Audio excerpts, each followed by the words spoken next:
Muita gente acha que programar é um processo meio mecânico, né? Quase como uma linha de montagem. Mas a verdade é que escrever código se parece muito mais com uma arte, uma que exige decisões a cada minuto. Hoje, a gente vai explorar como podemos transformar nosso código de um campo minado de acidentes para um jardim bem cuidado e, claro, muito produtivo. Olha só, a metáfora que a gente mais ouve por aí é que fazer um software é como construir um prédio. Tem a planta, a fundação, e depois que está pronto, é aquilo, rígido, difícil de mudar. Mas software não é bem assim, né? Uma analogia muito, mas muito melhor é a jardinagem. O software é orgânico. Você planta uma semente, cuida, poda, tira as ervas daninhas e organiza tudo conforme ele vai crescendo. É um organismo vivo que está sempre, sempre evoluindo. E o que acontece quando a gente não tem um plano para o nosso jardim? Aí caímos numa armadilha bem perigosa. A analogia aqui é forte.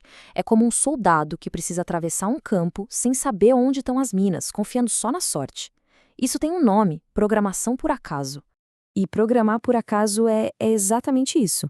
O código até funciona, mas é pura coincidência. Não se sabe o porquê. Pensa num programador, vamos chamar ele de Fred.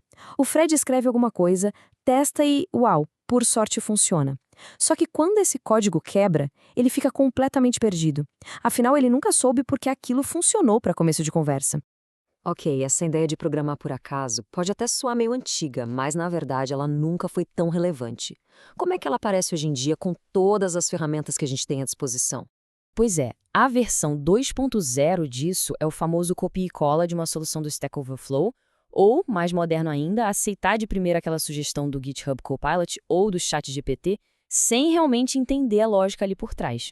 O ponto é, se não se sabe por que o código funciona, vai ser impossível consertar quando ele inevitavelmente quebrar. É basicamente atravessar aquele mesmo campo minado, só que de olhos vendados. Então, qual é o antídoto para isso? A resposta é programar deliberadamente. Agir com intenção. Isso significa ter um plano claro, mesmo que seja simples. Entender de verdade as ferramentas e as bibliotecas que estão sendo usadas, anotar as próprias suposições e, o mais importante de tudo, testar essas suposições. Não é só achar que algo funciona de um jeito, é provar isso com testes. Cuidar do nosso jardim de código também significa gerenciar bem os recursos, tipo a água e os nutrientes de uma planta. No nosso mundo, esses recursos são tempo de processamento e memória. E um bom programador, um programador pragmático, precisa ter uma noção de quanto seu código consome. E a principal ferramenta para isso é a notação Big O. Simplificando bastante, ela nos ajuda a prever como o algoritmo vai se comportar. Ela não vai dizer o tempo exato em milissegundos, mas sim como o tempo de execução vai escalar à medida que a quantidade de dados de entrada aumenta. É uma previsão de comportamento. Vamos dar uma olhada rápido nos tipos mais comuns? Lá no topo da eficiência, a gente tem o O de 1, ou constante. Não importa o tamanho da entrada, o tempo é o mesmo. Pense em acessar um item num array. Depois vem o O de n, ou linear, que cresce junto com os dados, tipo uma busca simples numa lista. Mas é quando a gente chega no O de n ao quadrado, o quadrático, que geralmente aparece em loops dentro de outros loops, que as coisas começam a ficar perigosas. E nem vamos falar do O de cn, o exponencial, que pode simplesmente travar um sistema com pouquíssimos dados. E o impacto disso fica super claro nesse gráfico. Olha como a linha do n ao quadrado dispara de forma assustadora. No mundo real, gente, a diferença entre um algoritmo ON e um ON ao quadrado pode significar milhares ou até milhões de reais na conta da nuvem no final do mês.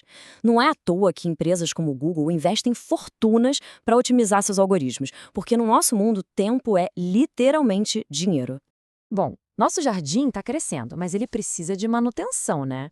É preciso podar os galhos que não servem mais, arrancar as ervas daninhas e garantir que tudo tem espaço para crescer de forma saudável. No código, esse processo de limpeza e reorganização contínua tem um nome: refatoração. As ervas daninhas do nosso jardim de código são o que a indústria chama de dívida técnica. Sabe aquele código meio confuso ou duplicado que a gente deixa para arrumar depois? Isso é dívida técnica. E se essa dívida não é paga com refatoração constante, os juros começam a aumentar. O código fica cada vez mais difícil de mudar, até que chega um ponto em que o projeto inteiro para. A refatoração, nesse caso, é a cura que mantém o jardim saudável. Mas a gente sabe que refatorar pode dar um frio na barriga. Como fazer isso com segurança?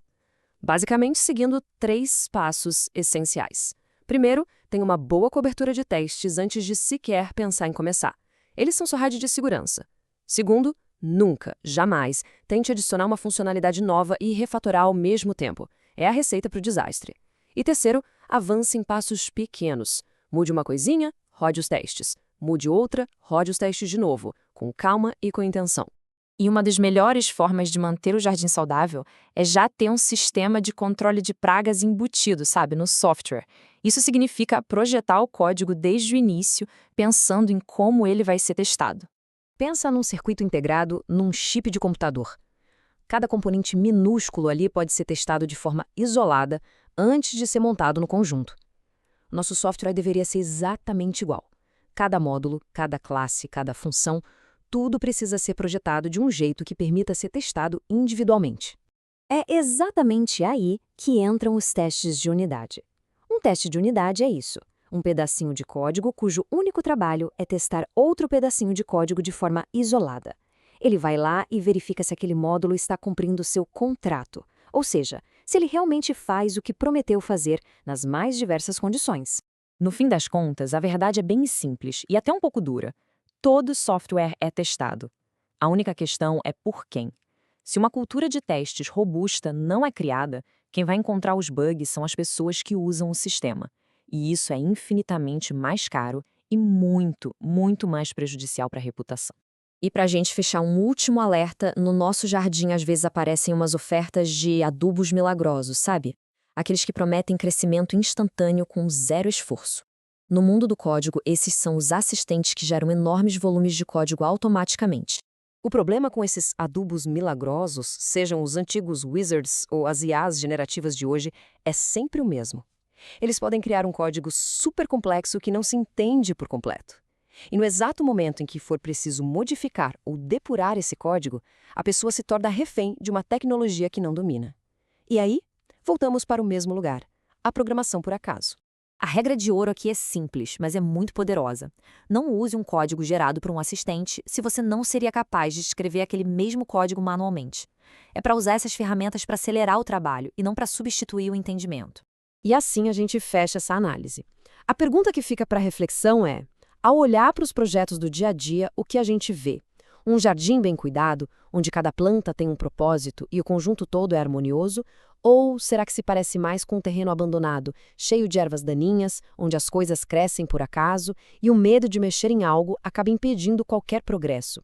A escolha é nossa, a cada linha de código que a gente escreve.